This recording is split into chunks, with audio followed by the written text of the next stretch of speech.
Gracias le damos al Señor porque en esta oportunidad continuamos estudiando la serie del libro de Filipenses y hemos estado repasando muchas enseñanzas y hemos aprendido muchas cosas del libro de Filipenses.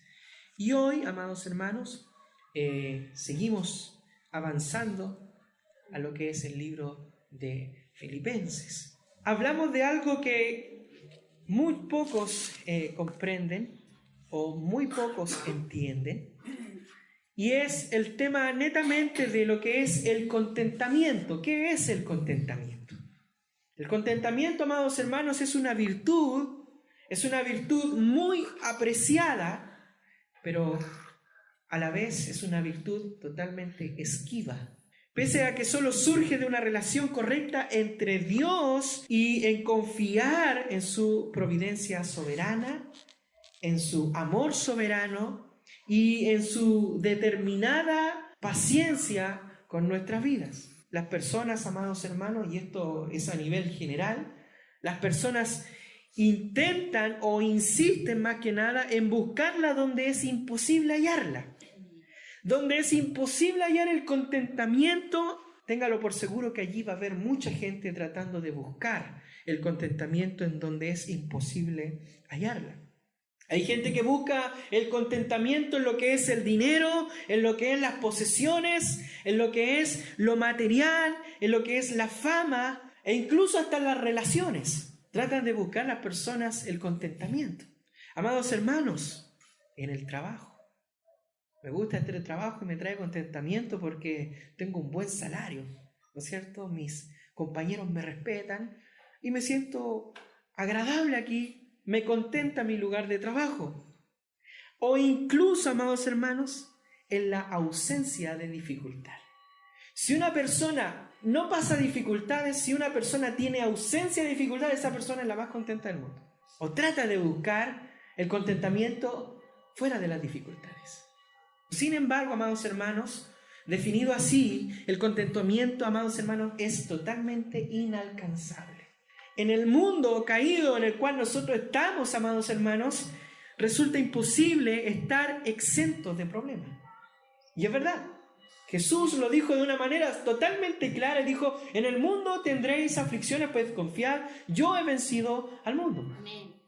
Entonces, amados hermanos, tenemos el contentamiento en base a la relación que hallamos en Cristo Jesús. Jeremías Burroughs, un puritano, escribió en 1964 una definición de lo que es el contentamiento cristiano. Él dijo lo siguiente, dice, el contentamiento cristiano es una dulce, una tranquila, una interna disposición de espíritu que se sujeta voluntariamente y se deleita en las disposiciones sabias del Dios y Padre en cada circunstancia.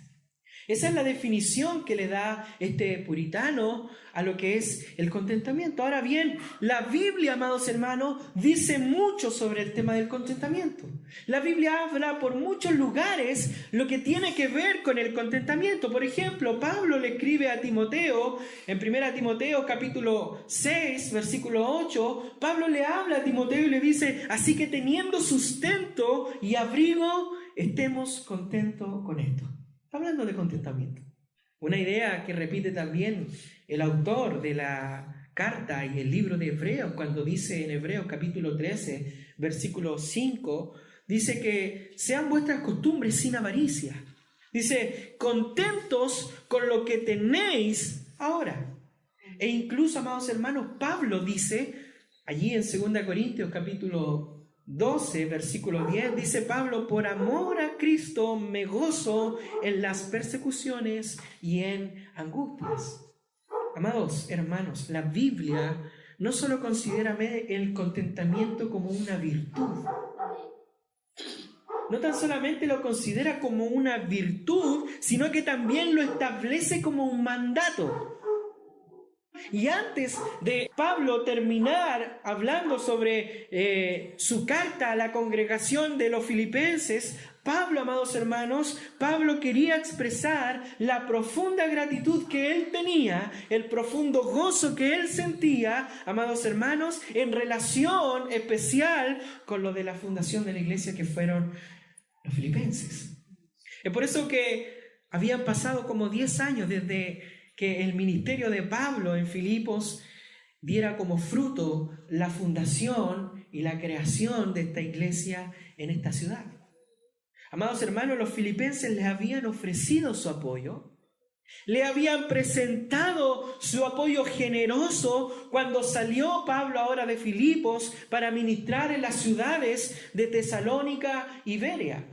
Y miren lo que dice el versículo 10, dice la palabra del Señor: en gran manera me gocé en el Señor de que ya al fin habéis revivido vuestro cuidado de mí, de lo cual también estabais solícitos, pero os faltaba, dice, la oportunidad. Qué maravilloso, uno de los propósitos de la cual fue escrita esta epístola, amados hermanos, era simplemente el hecho de que Pablo agradece la ofrenda de comunión que le envían los filipenses a través de Epafrodito. Y aquí, amados hermanos, en medio de todo esto, Pablo expresa un gozo totalmente grande. Un gozo que literalmente dice es un gozo en el Señor. Pablo no se goza en lo que recibe, sino que Pablo se está gozando, amados hermanos, al momento de notar el amor mostrado por los filipenses hacia él. Posiblemente, amados hermanos, al enviarle esta ofrenda, que era una provisión necesaria para su subsistencia y quizás para los que estaban con el apóstol Pablo, él se siente gozoso, se siente alegre, se siente contento. Y estos hermanos ahora, los hermanos de Filipos, empiezan a entender que todas las virtudes en el amor, amados hermanos, hacia los demás es una obra netamente realizada por el Espíritu Santo en la vida del hombre. Qué maravilloso poder comprender que esta virtud, amados hermanos, es netamente engendrada por el Espíritu Santo en el creyente. Bendito sea el nombre de nuestro Señor Jesucristo. Y es importante, amados hermanos, entender y comprender. De hecho, llega a ser increíble, amados hermanos, en la forma en que Pablo descansa su confianza plenamente en Cristo. Es increíble cómo nosotros leemos a Pablo, de cómo él cree y tiene una confianza aferrada totalmente a Cristo. Y podemos decir que él servía a Cristo, y no tan solamente servía a Cristo, él vivía a Cristo. Vamos por este texto, amados hermanos, el cual hemos leído, en la cual el Pablo estuvo, amados hermanos, un tiempo sin recibir provisión, sin recibir quizá provisión material de los filipenses, pero, amados hermanos, al fin llega la ofrenda. Al fin llega la ayuda y era recibida por Pablo como si fuera netamente enviada por el Señor por el medio de aquellos hermanos. Miren lo que dice el apóstol Pablo en Filipenses capítulo 2, versículo 13. Ya que Dios es el que produce tanto el querer como el hacer de su buena voluntad. Y por esa razón, amados hermanos, el gozo grande del apóstol era netamente en el Señor. Era netamente en el Señor. Y yo le pregunto a ustedes en esta noche, hermanos, ¿te gozas tú en el Señor? ¿Te contentas tú en Cristo Jesús? Hermanos, el gozo es grande en el apóstol Pablo. ¿Por qué? ¿Por qué es grande el gozo en el apóstol Pablo? Porque también es grande la fidelidad del Señor hacia su persona. Es por eso que la palabra del Señor nos habla con respecto a la fidelidad del Señor. Dice la palabra del Señor ahí en Hebreos capítulo 13, versículo de 5 al 6, dice: sean vuestras costumbres sin avaricia, contentos con lo que tenéis ahora, porque Él dijo: no te desampararé, ni te dejaré, de manera que podemos decir confiadamente: el Señor es mi ayudador, no temeré lo que me pueda hacer el hombre. Amados hermanos, Cristo le había hecho una promesa que comprendía también el sufrimiento. Veamos lo que dice la palabra del Señor ahí en Hechos, capítulo 9, en el versículo 15 al 16, dice, el Señor le dijo, ve, porque instrumento me es escogido para llevar mi nombre en presencia de los gentiles y de los reyes y de los hijos de Israel, porque yo le mostraré cuánto le es necesario padecer por mi nombre. Y también, amados hermanos, podemos comprender que la provisión de Dios hacia Pablo era una provisión totalmente continuada, y no tan solamente una provisión totalmente continuada, sino que ahora también Dios le da dirección continuada a través del Espíritu Santo a Pablo, amados hermanos. No es simplemente el hecho de confiar en el llamado que Dios le había hecho a Pablo, sino también en la promesa que Dios le había hecho con respecto a su llamado. Amados hermanos, cada ofrenda recibida era una muestra de fidelidad, amados hermanos, de Dios. Y esto a Pablo le producía un gran gozo en el Señor. Yo le pregunto a ustedes en esta noche, ¿estamos realmente gozosos por el tan solamente hecho de sentir de parte de Dios su cuidado en medio de la angustia y en medio de la necesidad? ¿Realmente nos gozamos al momento de saber que Dios está con nosotros en medio de la angustia y en medio de la necesidad? Pablo, como que en este versículo se ve como que si estuviera reprochando a los filipenses, ¿no es cierto?, por no haberle enviado antes las ofrendas, en el sentido de que él dice, al fin, como querés decir, hoy se acordaron de mí. Lo dice como de una forma bien sarcástica, ¿no es cierto? Quiere decir que lo que en un tiempo quizás estuvo detenido, ahora es reanudado, ¿no es cierto? Nuevamente los filipenses tienen la oportunidad de pensar en el apóstol Pablo. Y quiero aclarar aquí, amados hermanos, que no se puede pensar que esto es un reproche o es un llamado de atención que el apóstol Pablo le está haciendo a los filipenses, ni tampoco que Pablo tenía una mentalidad de avaricia en su forma poco sarcástica, chistosa, ¿no es cierto?, de expresarlo. William Hendrickson lo expresa en su comentario a Filipenses diciendo, por fin se acordaron, como queriendo decir, gracias a Dios se acordaron, ya era hora, ya era tiempo que enviaran aquella ofrenda. Amados hermanos, aclaro esto primeramente, ¿por qué? Porque el apóstol Pablo, amados hermanos, no tenía una mentalidad de avaricia, ni tampoco tenía una mentalidad de egoísmo en él, sino que, amados hermanos, el apóstol Pablo no esperaba nada de nadie, sino que confiaba plenamente en lo que era la provisión y el cuidado del Señor, el cual le había llamado y le encomendó aquel ministerio apostólico. Es por eso, amados hermanos, que aparentemente los filipenses como que se ve que se habían olvidado, ¿no es cierto?, de aquella ofrenda que le habían enviado al apóstol Pablo. Los filipenses se identificaron netamente con Pablo al momento de que quizás por alguna razón, como lo dice anteriormente, se habían olvidado de él y nuevamente retomaban el pensamiento que antes habían tenido del apóstol Pablo como un padre. Cuando dice al fin, en el versículo que estamos leyendo, amados hermanos, no se está refiriendo a una ofrenda que estuviera el apóstol Pablo esperando y que tardaba en llegar, no, amados hermanos, sino que a la evidencia de comunión que se había vuelto a manifestar. Pablo no estaba interesado, ni tenía un deseo, ni un interés, amados hermanos, por recibir algo material de los filipenses, sino que lo que estaba interesado era por experimentar, amados hermanos, la abierta relación y comunión con los filipenses, que creo que es mucho más que el dinero. Una buena relación, una verdadera relación, una verdadera comunión es impagable, amados hermanos. Y esto nos da, amados hermanos, una enseñanza totalmente grande. Esto nos da una enseñanza totalmente grande, como por ejemplo el árbol, amados hermanos, que prueba que está vivo al momento de que reverdece luego del invierno.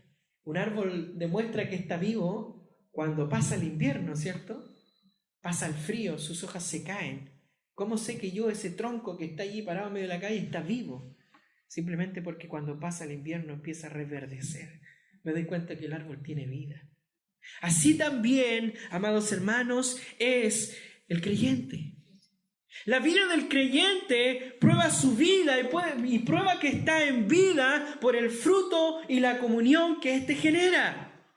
De ahí que Santiago en capítulo 2, versículo 15 al 17, él diga: y si un hermano o una hermana están desnudos y tienen necesidad del mandamiento de cada día, y alguno de vosotros les dice: id en paz, calentaos y saciaos, pero no le dais las cosas que no son necesarias para el cuerpo, dice el apóstol Santiago, ¿de qué sirve? ¿De qué aproveche? ¿De qué aprovecha que tú digas esas cosas? Así también la fe, dice, si no tiene obra, es muerta en sí misma.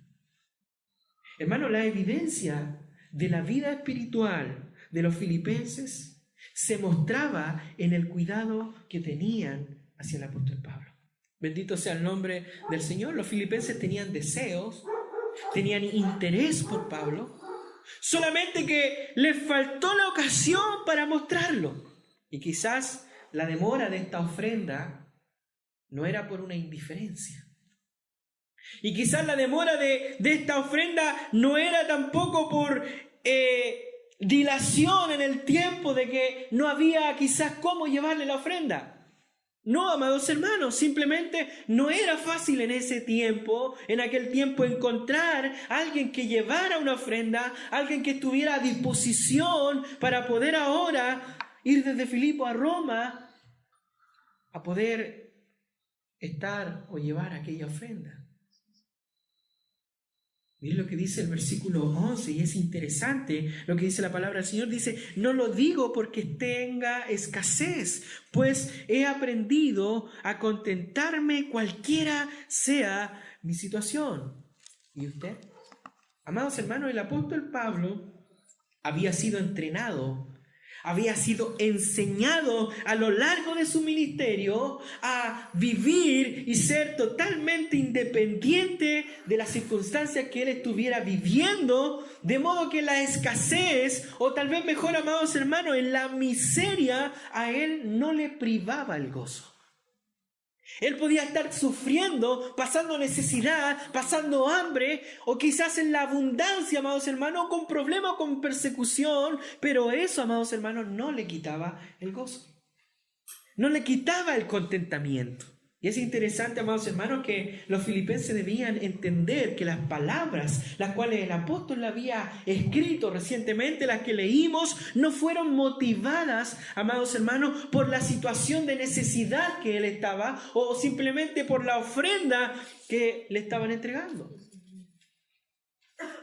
sino que su vida, la vida netamente de Pablo, le había llevado a una absoluta dependencia de Cristo en cualquier situación, para poder vivirle en plenitud. De ahí que el apóstol Pablo diga así, como sin nada y abiertamente, con toda autoridad, en Filipenses capítulo 1, versículo 21, amados hermanos, porque para mí el vivir es Cristo y el morir es ganancia. El verdadero contentamiento, amados hermanos, de Pablo era Cristo mismo. El verdadero contentamiento de Pablo era Cristo mismo. Y el objetivo de su vida, amados hermanos, ¿cuál era el objetivo de Pablo en su vida? Era hacer aquello por lo cual fue asido por Cristo. Esa era la meta del apóstol Pablo. Y es notable, amados hermanos, entender que la vida de servicio, con todos sus contratiempos, con todas sus privaciones, con todos sus golpes, con toda su hambre y con toda su sed, fue la escuela en la que aprendió a contentarse. Yo le pregunto a usted, amado hermano, su dificultad, mi dificultad, ¿ha sido una escuela para nosotros para poder contentarnos?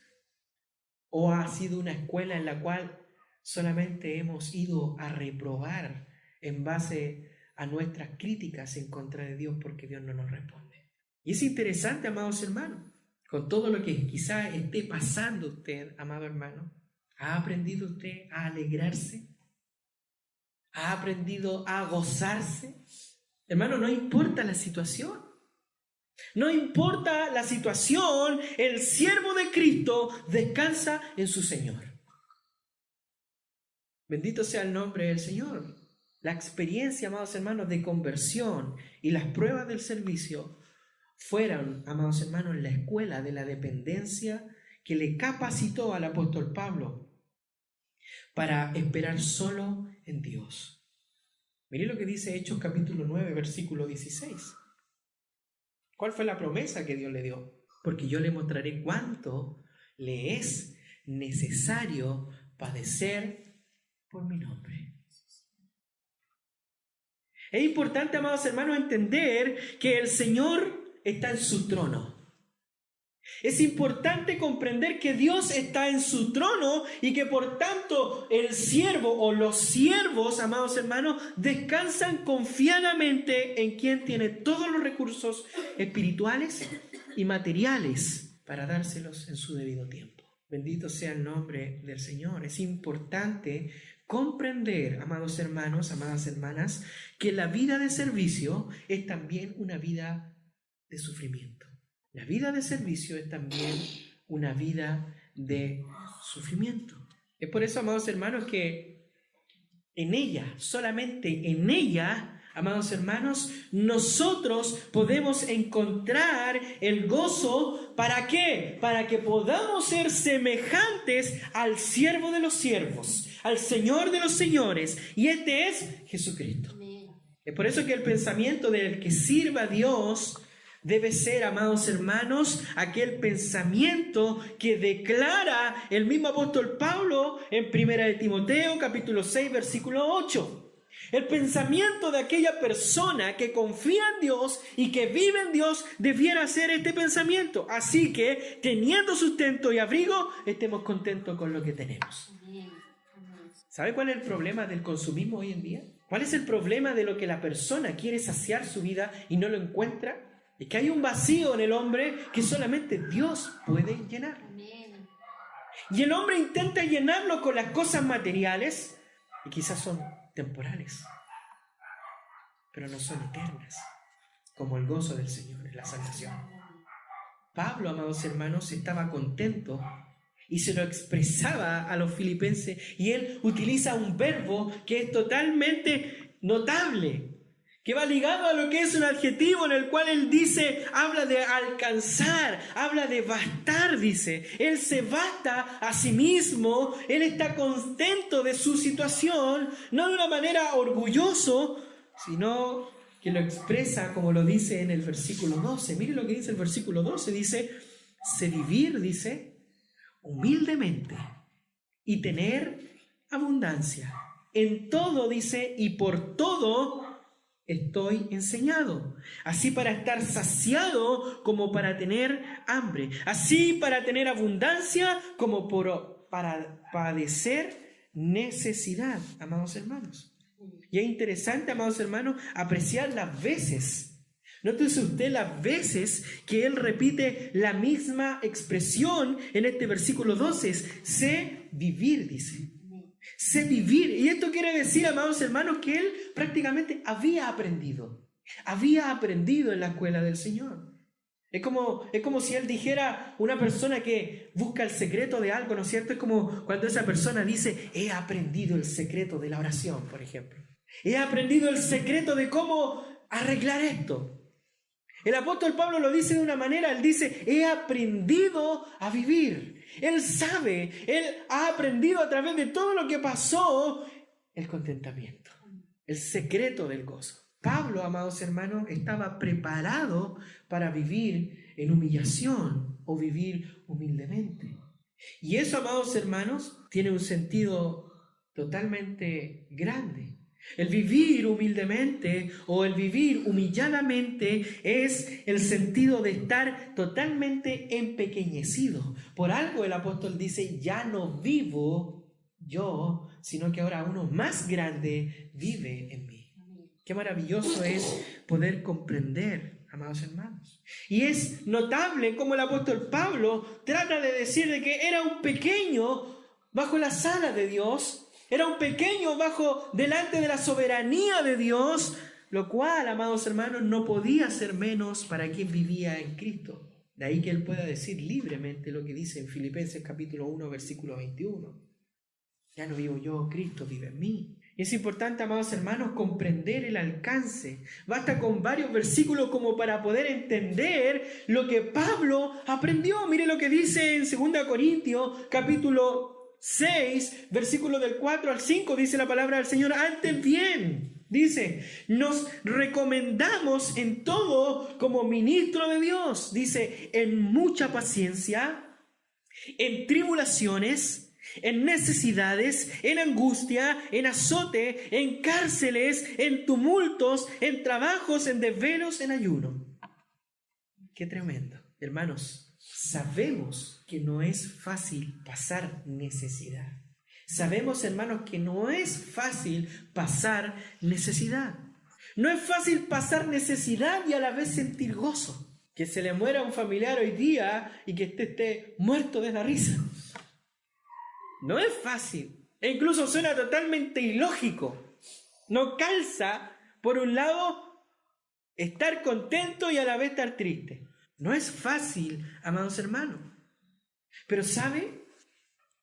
Solo en la escuela del Señor, en la escuela del Señor, en la escuela de Dios y en el poder de su gracia, puede hacer posible, amados hermanos, que haya en nuestras vidas contentamiento y gozo en medio de la necesidad. ¿Qué quiero decir con esto? ¿Y qué es lo que quiere decir el apóstol Pablo? Sea lo que estemos viviendo, en ese proceso, esa escuela nos enseñará a vivir humildemente. Es por eso que es necesario confiar plenamente en Cristo.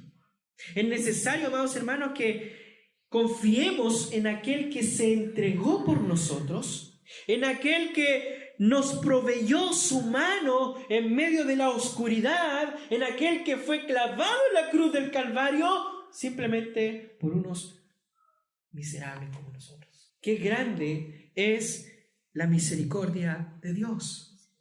Pablo, amados hermanos, no tan solo, él dice, no tan solo sé vivir humildemente o la escasez, sino que igual fue enseñado él a vivir en la abundancia. Y aquí el problema más difícil, ya que, amados hermanos, vivir con más de lo necesario es más difícil desde el punto de vista humano. ¿Por qué? Porque el hombre debe luchar contra el despilfarro y debe luchar también contra la arrogancia personal, contra el orgullo personal de que yo tengo esto otro. Es difícil, amados hermanos. Vivir una vida de abundancia es complicado. ¿Saben por qué? Porque la abundancia, hermanos, puede ser una causa de vanagloria y por tanto de orgullo personal. ¿Qué es lo que Dios le habla a la iglesia en Apocalipsis capítulo 3, versículo 16 con respecto a esta abundancia que había en medio de ellas? ¿Qué le dice? Le dice, porque tú dices yo soy rico y me he enriquecido, dice, y de ninguna cosa, dice, tengo necesidad. Jesús prácticamente le responde y le dice, y no sabes que tú eres un desventurado, miserable, pobre, ciego y desnudo. Por eso, hermanos, que para vivir, como el apóstol Pablo lo está queriendo decir aquí, en abundancia, es necesario tener una sabiduría que venga netamente de Dios. Un entendimiento que venga netamente de Dios para poder comprender, amados hermanos, que la vida de riqueza es totalmente pasajera. Totalmente pasajera.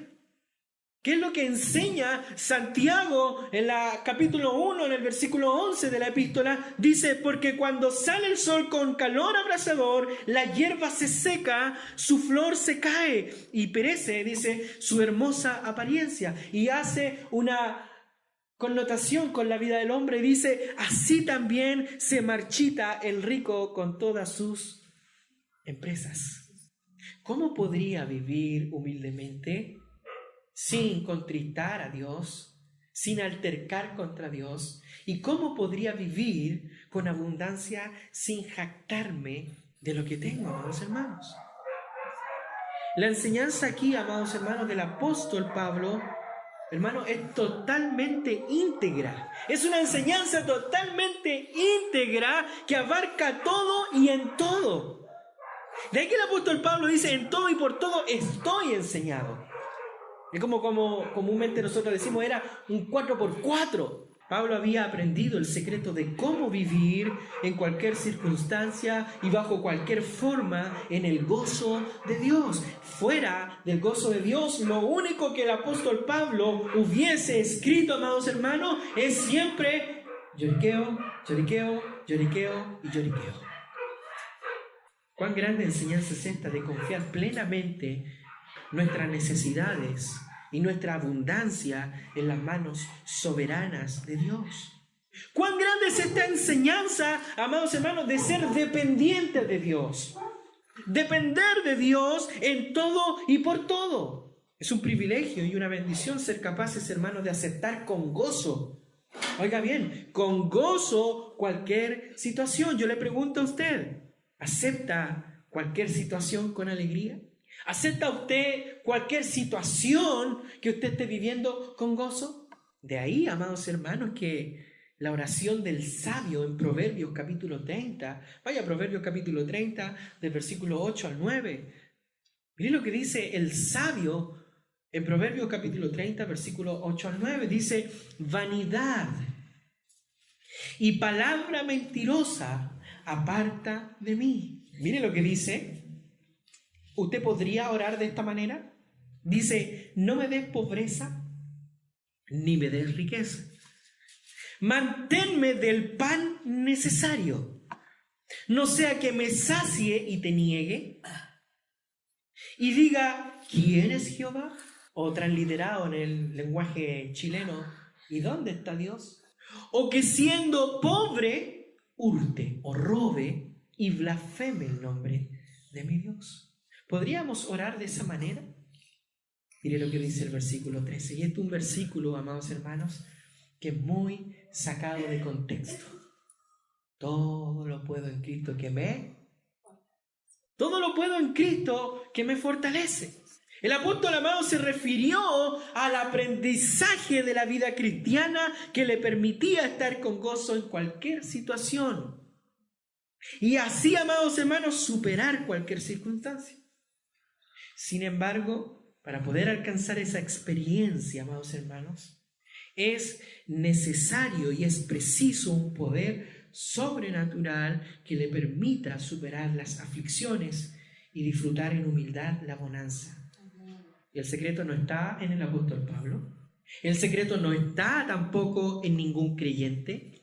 No, amados hermanos. Sino que la fuerza está en aquella fuerza divina. En esa fuerza que sustenta al hombre. Y el apóstol afirma que para todo, dice, tengo fuerza, todo lo puedo. O si prefiere que, como dice la cita, mejor, para todo tengo recursos. Y este todo hace referencia a cualquier situación o experiencia en la vida cristiana. Y es preciso entender que el texto, amados hermanos, lo que dice en su sentido original, en el griego original en que fue escrito, de modo que la traducción todo lo puedo, como dice el apóstol Pablo, resulta un poco limitada. ¿En qué sentido es limitada? No es que él pueda todo, amados hermanos, sino que tiene recursos de fuerza en cualquier situación que es totalmente diferente. No se trata de un poder, amados hermanos, sobrenatural para hacer cosas sobrenaturales o para afrontar momentos en la vida que requieren una fuerza sobrenatural. Este texto es muy sacado fuera de su contexto. Muchas veces hemos escuchado a personas, no, si te va a ir bien, todo lo puedo en Cristo que me fortalece. Hoy día me toca la prueba del lenguaje, todo lo puedo en Cristo que me fortalece. Hoy día tengo que hacer esto, todo lo puedo en Cristo que me fortalece. Este texto se aplica hoy en día, por falta de entender lo que quiere decir el texto, se aplica a una fuerza personal. Lo que yo puedo hacer, ¿no es cierto? Yo todo lo puedo para poder hacer milagros, yo todo lo puedo para hacer señales, yo todo lo puedo para hacer descender la presencia del Señor. La realidad, amados hermanos, de este texto es tan simple. La realidad de este texto enseña que el creyente en circunstancias adversas o en momentos de bonanza siempre tiene los recursos de poder para vivir en aquel entorno de la vida cristiana de compromiso. Y es importante, amados hermanos, definir de dónde proviene esa fuerza.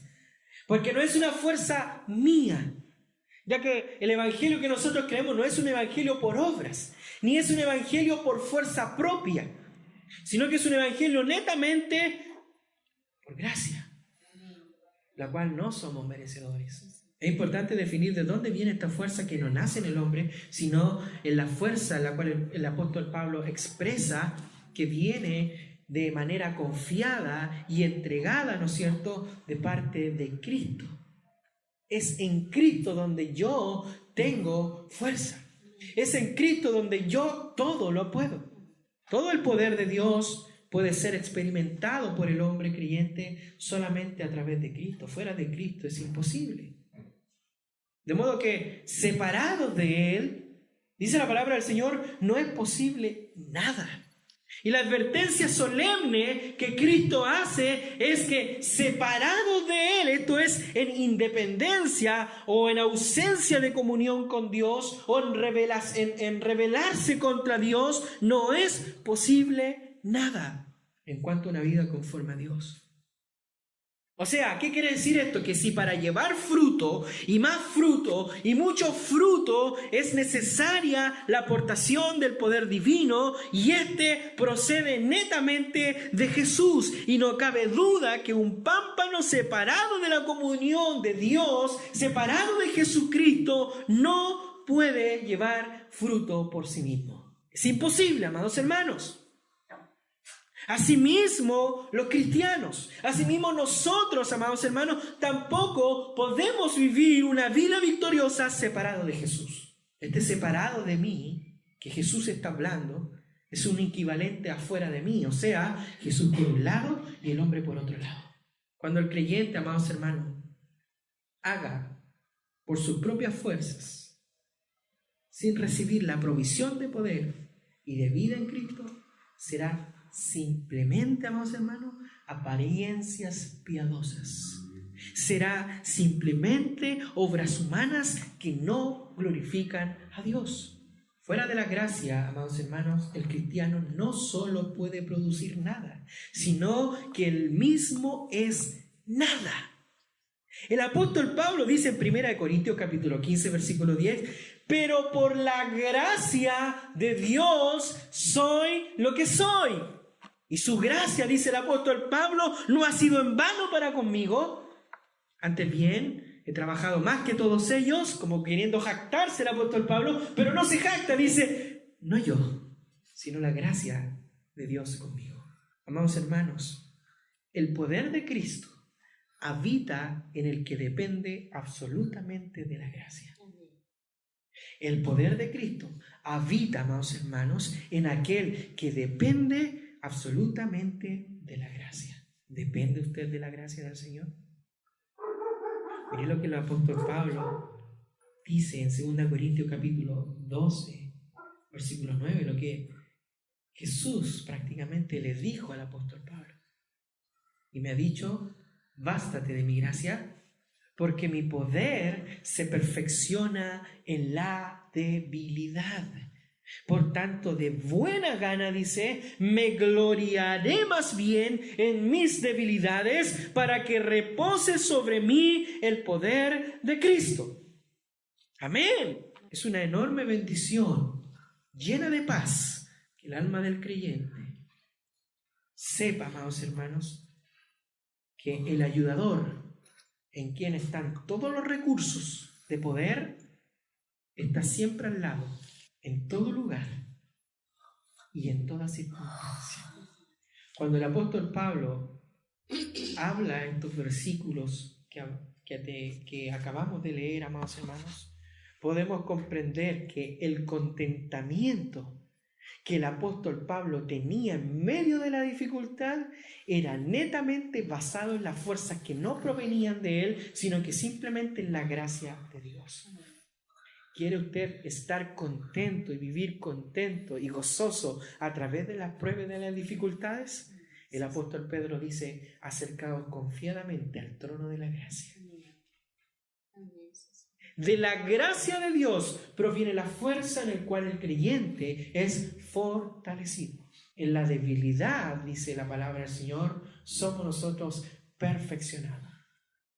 Y el apóstol Pablo no escribió todo lo puedo en Cristo que me fortalece para decir cualquier cosa, sino que leímos anteriormente, amados hermanos, que lo que hace el apóstol Pablo es darle a entender a los hermanos en Filipenses que en base a las dificultades que él había vivido, no dependía de una ofrenda humana, no dependía de la ayuda humana, netamente dependía de la ayuda de Dios. De esa gracia que le sostenía y le contentaba en toda circunstancia. Y ahí Pablo revela el secreto para el cristiano de hoy. El secreto del contentamiento en la tristeza, en la angustia, en la enfermedad o en los problemas se esconde netamente en la gracia sostenedora de Dios. Póngase de pie, vamos a orar al Señor.